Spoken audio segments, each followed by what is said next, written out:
Hi, everyone. This is Daniel Giamario once again with the monthly video blog. And I'm here with Naraya. Again, I get a chance to do these every so often with you.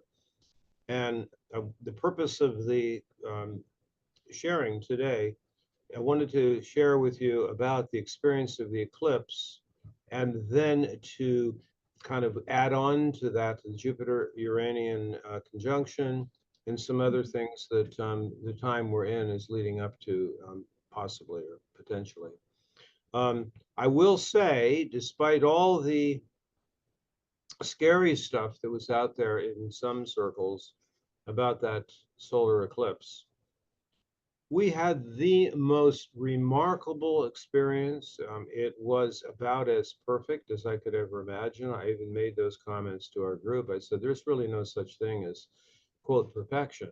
But as far as what I had always imagined what could happen, it really did happen. And it ended up being the fourth. One of my goals was to actually have the experience of the four eclipses, the central eclipses that passed over continental U.S. from 2012 through the one that happened now, and that was accomplished. You know, I mean, we had the one in New Mexico in 2023, then we had this one.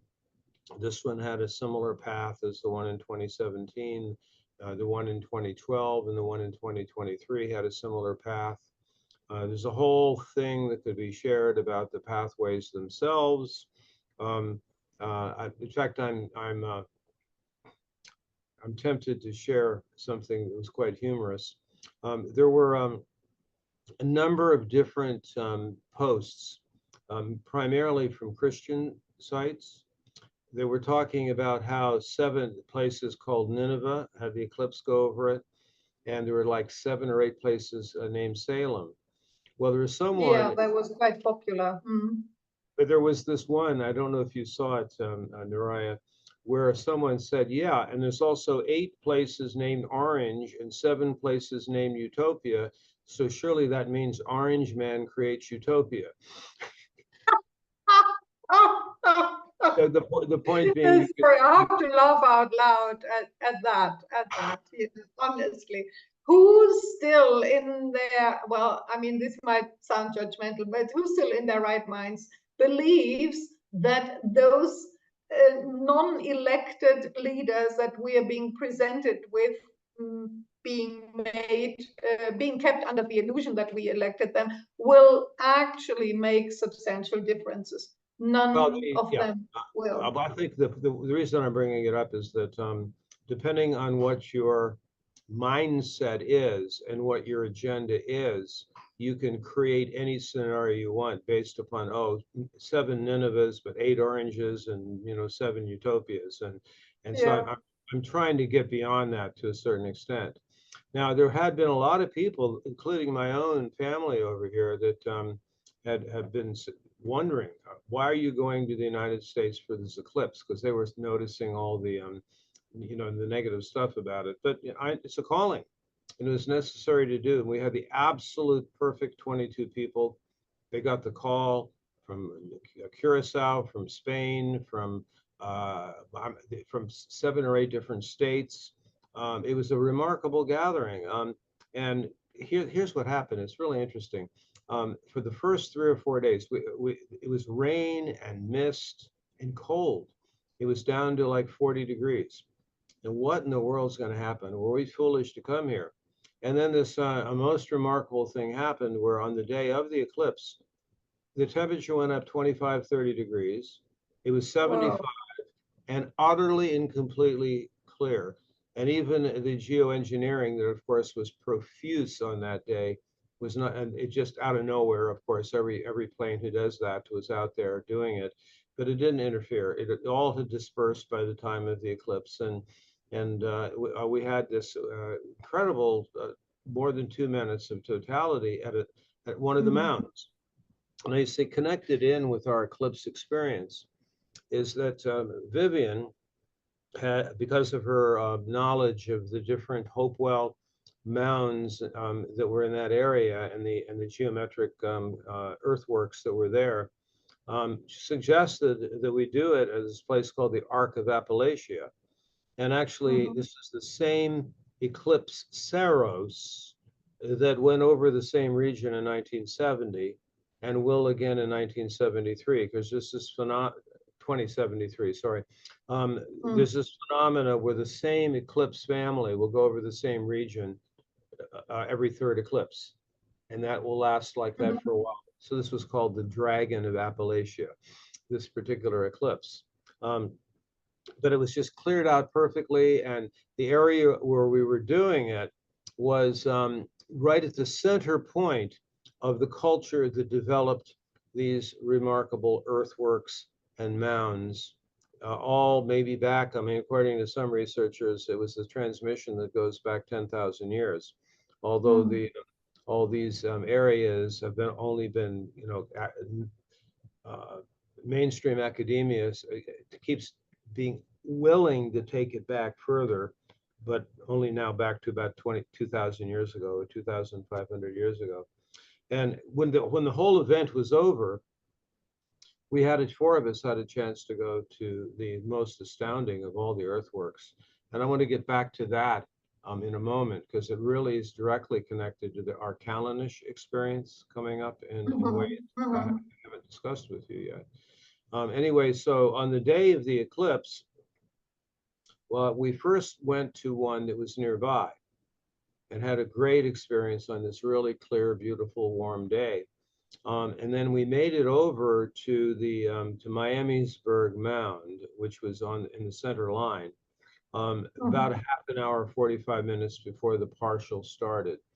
And this was an area that was sort of a family place. It was almost like a 4th of July picnic scenario that was happening around the mound. And you know, everyone was happy, having a great time. And then we had our group of 22 that, you know, did our ceremonies right in the midst of all of it. And the whole flow was so heartful. And you know, I've tended to be like, I won't say hopium, but more of an optimist, and with a strong degree of we need to work with these things in a positive direction. And I spent a lot of time describing the difference between north node eclipses and south node eclipses. And this was a super new moon north node eclipse. And so I was suggesting that it was a way to punch through. I mean, not you still have to take seriously the shadow aspect, but then it's a punch through to some new future. And that seemed to be what, in fact, I would say without exception, literally everyone in our group had a profound heart opening. Even individuals that don't necessarily have that leading edge aspect of who they are said, this changed my life. This was a situation that gave me a tremendous re-inspiration as to why I'm here on the planet and what my life is about and what can happen. So there was something that reminded me really of a similar thing that happened in Callanish in Scotland in 1987. I'm now aware, at least with a north node solar eclipse, it's another one of these time periods where the shining ones show up, you know, which basically crack open the heart and resolve all dualities and polarities. Now, I think this does fit in to something I've written about in the last few years leading up to this time frame, and particularly the last 6 months. We have a number of resources on the school site about the Jupiter-Uranian conjunction and about the eclipses leading up to the one in 2024, you know, relative to the US chart, and how focused it is on the US at this time with the 4 pathways over the continental US. And I have suggested that this is the beginning of another timeline split. And the United States chart in particular is very susceptible to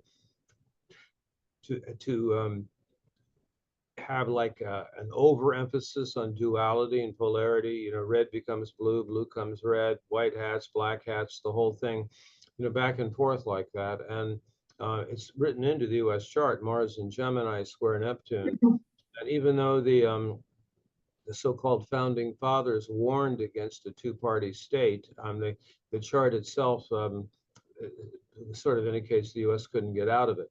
So the timeline split would actually be more toward individuals that are really committed to their authentic human self and their life purpose themes. While the other side of it is like, okay, everything's fine. Sure, AI is great, you know, makes life easier. Sure, we'll take as many injections as they tell me to take, you know, whatever. They just basically going along with it and not questioning and ending up not even knowing when they're being violated. You know, so basically the split becomes even more. And like I've shared this with you before, Naraya, when we first started doing live events again last year, which is the heart and soul of our school, the live events. Yeah, I couldn't agree more. I had not, I mean, I have shared this before that during my travels from Asia to the US for those live events, I already was feeling like I was in a bifurcated experience because I didn't ever, except at the airports, I never really ran into anyone different than those of us that are seeing this from a three-world perspective and seeing this from a perspective of our commitment to life purpose, our commitment to uh, three worlds, you know, not going off into light polarization or going totally into cynicism and negativism, or those who don't see, well, there's nothing happening or something like that, you know. So, well, which is very, very much aligned with the, you know, this eclipse having happened in Aries. The really that commitment to not only protecting the sacred order, all that which is sacred, but also to purpose, to one's own self development as a contribution that anyone is actually really called to make at the moment. And what you say with the timeline split, you know, it's like we learn this through the contrast of what we're seeing with other people who are not in any way, they are contributing, but by the contrast of going along with the narratives, everything that they've been told, well, it's doing as interesting, they're told. And Aries will not tolerate that at all. but there's two things that come to mind with that. One is that yes, authentic Aries is that commitment to a number of things, you know, to protecting the earth, protecting the cosmic order, an absolute black and white commitment to that. But then there's the shadow of Aries, which is black and whiteness. You know, so it's actually built into the shadow side of Aries is, you know, we must win our side. Our side is the good ones and the other side are the bad ones. And and that's also part of the Aries challenge, and that I brought that up a lot in our work, because before we even went into the totality, our whole group was working on looking at the shadow personally, but also the shadow of Aries up to this point, including the patriarchal hijack of Aries. We were exploring what Aries had been prior to Hellenistic times, which was excessively patriarchal. As the Yeah, and teacher, the shadow side of it is also what's currently today and in the last couple of days and weeks is showing up on the world stage. Fighting for the sake of fighting until we don't even know anymore what we're fighting for. right? And people continuing in that fight, not even if they are soldiers and actually engaged in war activities, but also by just taking sides born from some perception of this or that Well, narrative. it's That right. also is a fighting for the sake of fighting, whilst we don't even know what we're fighting for. Well, they think they know. It's basically eye for an eye, a tooth for a tooth, you know, tit for tat, which has been going on for at least 5 or 6,000 years, that particular mindset. And that can't continue on this planet. I mean, it's an end game scenario if that continues. So I mean, I love the suggestion that was made by Dale O'Brien that the real way of dealing with Aries, Chiron and Aries, and how closely that eclipse was to the U.S. Chiron, and how exact Chiron with the Sun-Moon conjunction was, which is basically committing to not comply to that black and whiteness, to be able Oh, to. absolutely, absolutely. I want to add to that it's, not only the tooth for a tooth, eye for an eye, it's also, as it is Aries, that need for, I need to be significant. And that's why so many people on the social media, wherever, that's my field of working, they have to put their opinion there. It makes them feel significant. It makes them even derive their identity from taking one or the other side. And as I say, not knowing what they're fighting for. Of course they think, but it's all an ego Well, derived and that also means they have to that means they have to go after anyone else out there that has a strong, clear identity. So it ends up yes. to pull anyone out, anyone, particularly if someone is saying something closer to the truth, pull them down. So it's No, me, not absolutely. them. I mean, I know. I sometimes, of course, as you know, I'm very much a late 60s or mid 60s, late 60s romanticist, I guess you could say, But I know that to be fair about it, we had our own shadow. And I think if we had unsocial media, we would have been worse. Oh yeah, it could well be true. I'm a child of the 60s, but I very much still am, I identify in a way with that generation. I don't know. It's just, in my beingness, somehow that's who I feel I am. But also, yeah, I mean, it really points to that timeline split that you have been pointing out for months, really, that is possible. And we really, really, really see that right now. There is this one timeline where people have these profound, heart-opening experiences and go deeper in their awakening process than they have ever gone before, or just if they're not the kind of person who is based in the heart or in the feeling function, they just get the knowing, they just get the visceral knowing of who they are and what they need to contribute. So everyone in their own ways. And then we have the other timeline, as I say, where there is a war like or war reality, and people just flocking there as they are being told. I want to ask another thing of you, actually, that I'm also seeing as a possible, or as a kind of a sub-timeline split, which is within the what I call New Age movement. There also I'm seeing the split.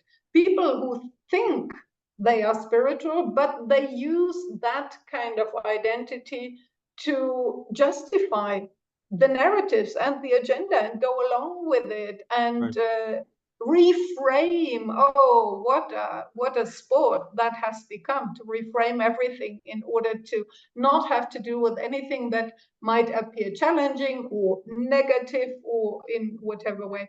And then there is, within the awakening world or awakening movement, there are really those who say, yeah, okay, I'm willing to stand for, as you say, not Yeah, comply. the bifurcation is in all areas. Yeah.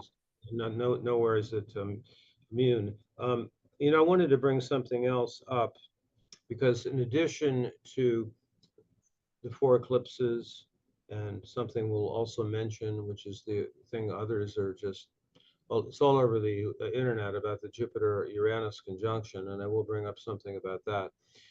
But it's this whole idea that we are at the bottom of Kali Yuga, and which, Yeah. according to the most recent research, it will end in March 2025.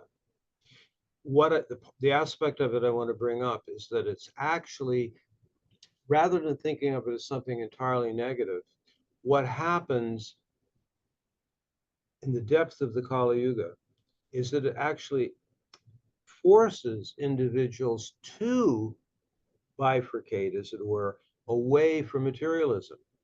So in other words, it's the time period where you're most likely, as an act of spiritual will, to open the heart.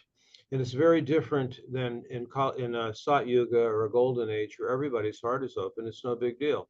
Everyone is, the gods are walking amongst us and we can see them and communicate with them, but not at this time period. It requires an act of will in order to open the heart, and then that is something extremely profound when that happens.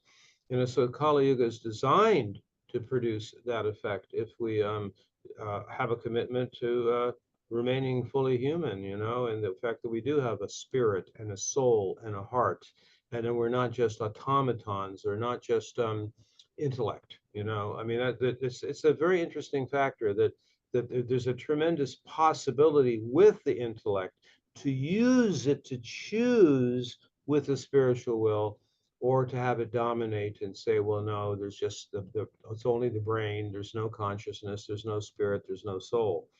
And so that's what I think is part of the way in which the bifurcation works. I wanted to go back for a moment to what we discovered um, in that area where the eclipse was happening, and Oh, yeah. this was every bit as much or as important as the other factors here. There was a culture whose center seemed to be right there around the Arc of Appalachia, near a place called Chillicothe. But that whole thing developed to a point of a magnificent earthwork that happened in a place called Newark Earthworks, which is a couple hours north. We had a chance to do that after the event was over. And that, to me, as I'm now feeling it, is relative to North America, the most important lunar site, just like parallel to Callanish being the most important lunar site in Europe. We had a really great tour of it and began to sense into what it was really about. And I'm even advocating right now that for those who, let's say, are not able to go to Callanish this year, or even do the same thing next year, I'm going to have Vivian set up an event there, a school Oh, event wow. for the lunar standstill that will happen in June of this year and June of next year. Now, obviously, it's not the same as the moon walking on the land, but this is a massive earthworks with a ditch and earthwork walls. That the only other thing I've ever seen like it is at Avery in Wiltshire. And so one of the persons in our group has a connection with possibly able to get the group in at night for the moonrise, that happens. So that's one of the things I'm considering advocating having the school do for those who cannot go to Scotland. And I think you Yeah, also that wanted, would be really great. Fantastic. Yeah. and I think you also wanted me to mention some of the other things coming up that we're thinking of doing in Yeah, 2020. I would like you to mention that before you go there, I wanted to ask you another question really with, as you mentioned, you've now really had the amazing opportunity to witness and be in ceremony with and in communion with, I would say, all the 4 American eclipses. So if you were to combine that experience into a summary, what might that be? Well, I Because think I believe few if people who have seen them all, experienced them all, and even less so done ceremony about it. so far I've only met one other person who's experienced directly all 4, and that was Edmund in our group. Oh, He wow. He was experienced part all of 4. the group there in Ohio. Yeah, fantastic. The fact that this really unusual phenomena of it happening in the same area, continental U.S., and having Mm. them crisscross each other And unlike some other astrologers, I recognize the pathway of a annular eclipse is also a central eclipse to be as important as the total solar eclipses. Yeah. And if you put that together with the U.S. chart and the Chiron return, and still in the final portions of the Pluto return, the cosmic agencies that give clues from the stars are certainly highlighting the United States. You kind of like what is happening in the United States, for good or ill, um, uh, still has huge effects on the rest of the world. Now you can look at it Yeah. in one of two ways. And if you look at it from one direction, it's really the end of the American dream, the end of the American project. Um, uh, it's like basically saying, if you don't wake up and take responsibility for the shadow of what has happened since the time of the founding fathers, that then there's going to be, it's the end of empire. The thing, everything is shifting to other forces on the planet. But I will say, just as one of my main declaration during the 2023 eclipse was declaring that eye for an eye, tooth for tooth must end. The world cannot go on with that continuing patriarchal Aries approach. My declaration was this: if there is any chance whatsoever that the United States could wake up and reconnect with the original idealism that was there, may that be so. You know, so I would, Mm-hmm. so it's really right down to the wire on that. And I think that has a great deal to do with the timeline split. You know, what happens over the next couple of months, um, sparked by this super new moon eclipse, is going to tell the tale about, you know, whether this Yeah. time, this Chiron return, will the United States wake up and look at sun shadow, digest it, and take responsibility for it? Will, or does it all need to be composted, you know, with the Pluto return? And then what's coming Yeah, up? no, absolutely. And in once this video goes out, we will have already gone through the exact Jupiter-Uranus conjunction, and Right. that will really be that super amplification of whatever the solar eclipse maybe But already Jupiter initiated. conjunct Uranus in Taurus Yeah, exactly. Not is anywhere else. very rare. I mean, Mm. in fact, there was one in 1940-41, and there was one in I believe it was 1958. Sorry, 1858. So Yeah. they were positioned quite. They were located just before major wars, or right before the U.S. Entered World War II, you know, and then right before Mm. the Civil War. And then what's coming up next for the U.S. is the Iranian return in 2026, 2027. Um, so basically, just it's Jupiter and Uranus and Taurus. Well, Taurus, that's pleasure. Well, but the Uranian effect is an assemblage point mover. So it's Yeah, designed exactly. to move the assemblage point, and Jupiter and Uranus amplify each other. Wherever Jupiter is, it's amplifying what it's with. And then Uranus is an assemblage point mover. It was brought up to me recently. I said, it's not breaking the assemblage point, it's moving it. But sometimes the Yeah, only I had that. move That it, was very interesting. the only way Yeah, to move it sometimes is to uh, in ways that are not easy, right? So absolutely. And I feel, in the Taurus, yes, people believe it's pleasure, but Taurus to me also is very strongly about values.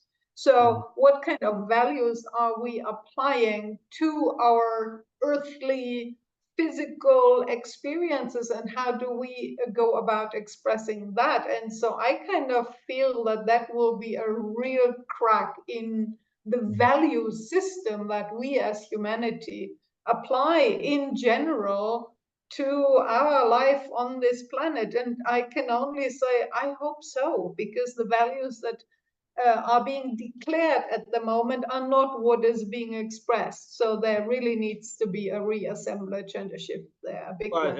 And actually, the shadow of Taurus, and this has come up every time in the last every 12 years when Jupiter is in Taurus, um, is the overemphasis on security Yeah.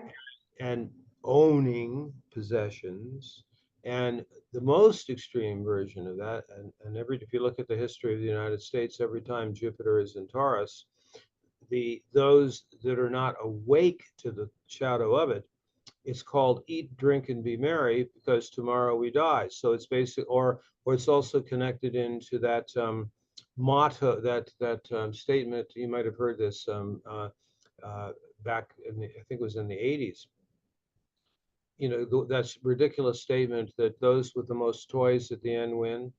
You know, that's an Yeah, example. yeah, That's an no, that's real example sandpit mentality. Honestly, that's kind of, kids in the playground squabbling over the toys and again, fighting for the sake of fighting. but then And wanting to accumulate as much as possible, as of having yes, all accumulation at the end is going to somehow be okay for them when they die. It's just it's so absolutely. short-sighted, you know. So security, real Taurus is when you are feeling the support of the earth, when you're feeling the abundance of that this Mhm. planet is capable of you know, mother can share with us, great mother can share with us, you know. So Mm. um, we'll see. You know, it's going to be really interesting. And even as we went into the session, there was just a few hours ago, there was the escalation or the tit for tat that was happening in the Middle East the with Israel striking Iran after, you know, back and forth, back and forth. Who knows where this is going to lead? So that all seems to be also associated with not only the eclipse, but also the Jupiter-Uranian exactness. And the other third theme, which we've discussed in other videos, is the descent of Venus, death by intent gate of the Venus cycle. And she will be entering into the underworld around the 26th, 27th, 28th of April. So Mm. these three Mm. really basic, incredible events, off the scales events in April of this year. I think it's all use. You can imagine why it inspired this sense that, oh yeah, another timeline split happening. Yeah, no, I totally understand that. There is one other thing that I noticed that I haven't seen anyone speak about, and I don't know whether it's relevant or not. I'm still new to this paradigm, being a student. I noticed that on April 29th, there will be the final conjunction of Mars with Neptune in the sign of Pisces for 150 or something years. So it takes a long time before they would meet up again in Pisces. So I had a feeling, I do hope and pray that that gives the sacred masculine a final push of compassion and feeling function before Mars then will always for those not 100 but for the next couple of years 7 times I Yeah. think Well, the reason, conjunct with Neptune in Aries, which will be a very different ball game, I believe. So I felt like, oh yeah, at least there is a push of compassion there, maybe. well, the reason for this is that Neptune will be leaving Pisces. And so there's Yeah, been many years in a row now that Mars has had conjunctions with Neptune in every couple of years with yeah. Neptune in Pisces. There's so much moving into Aries next year, and so I think it's the last shot as far as the Neptunian and Piscean transmission going into Mars. Now there is very interesting thing coming up. The next overstory for Mars, which will happen starting early next year, is Cancer. So it's actually Oh, I know the that would next fit one in will be very well the with solar this eclipse. final. So there's plenty of Mm, things to be hopeful about here, but mm. my approach is to be our school's approach is to be realistic and to look at Yeah, every event, everything that happens from three worlds. The celestial absolutely. world, the middle world, and the underworld. Yeah. So obviously there's tons of content that anyone can find about all the topics we're talking about here today.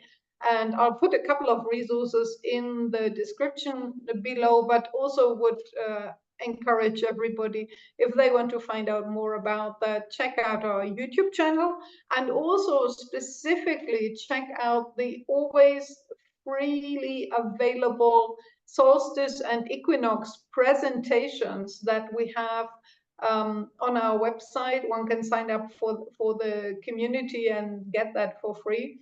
There's also a lot of content about this and on the website in general. So all there, Founders Corner is where all of Daniel's publications, videos, and ratings, articles, posts appear as they are being published. And so that's also a resource that's always available for free to everybody. And so having said that, I feel like wanting to zoom in with you, Daniel. There is so much enthusiasm and heartful, loving contribution coming out from the people. I see it on social media channels, which I manage, who have been at the eclipse. And so it really shows that the truth of what you're saying, that people really experience big heart openings, or this sense, just a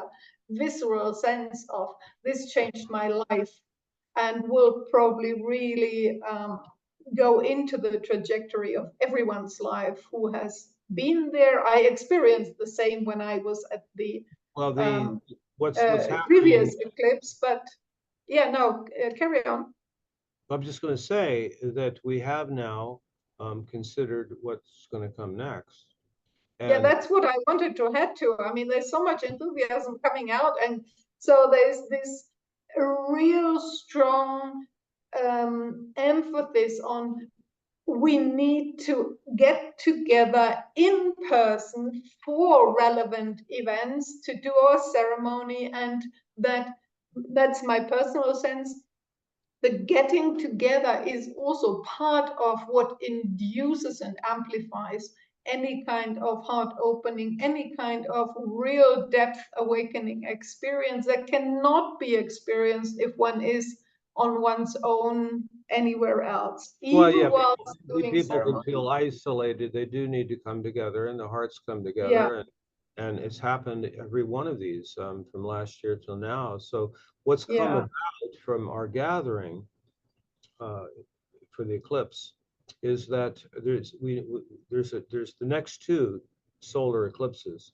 There's one in 2026 that'll be in Basque Country, and Lorena is interested in creating that event for us, and that'll be an eclipse event, but it will also be particularly convenient for Europeans to have we'll do a course 3. It'll be like a sacred marriage course Mhm. there, and Beautiful. that's August 12th, 2026, with a 2002 Leo eclipse, and that's over Oh, 2 minutes. Then August 2nd, 2027, there's a 6.5 minute total eclipse at 9:55 Leo, August 2nd, 2027, and that's going to go through Morocco, and then it'll go directly over the Siwa Oasis, which mm, that's where I'm hoping really to do it. It goes directly over Luxor, but I don't necessarily want to go there. There'll be a million people yeah. there. Um, Mm-hmm. Than that. but that will be so we'll do an event for that one. And then next year, uh, we're going to have a cosmology in-person event at Faywood Hot Springs, September 23rd to 28th. And I'm just now considering also doing maybe a course 1 in person in Arizona, or in late April or early May. So these are all things I'm considering coming up over the next years. There could be more events, it depends, but so far, the call comes in to make these events happen, and then we just make them happen. And the call goes out, and the right people show up. It's really pretty remarkable. Yeah, that sounds fantastic to me. Also, as in Uranian being struck by lightning in a good way. So, suddenly all this activity springs up and out of one previous, I mean, not only one previous event, but, in a way it gets galvanized there. And I really love that. And so many new people coming into the school also, and assisting and being so willing to make contributions, which is really absolutely, to me, heartwarming to experience, and I'm sure for you too, and re-inspiring, as you say, to commit to keep going for a little longer. Well, As you my maybe have. other declaration to the group was that it was a recommitment to continue with what I know my life purpose has been. It's really fortunate in even in my early 20s, was it's hard for me to recognize it, but it's the one solid thing that has been my guiding light, which I'm here to assist people in finding their life purpose. I mean, that's basically what it is. And if I can surround myself with people with that similar commitment, well, then I'm a pretty happy guy.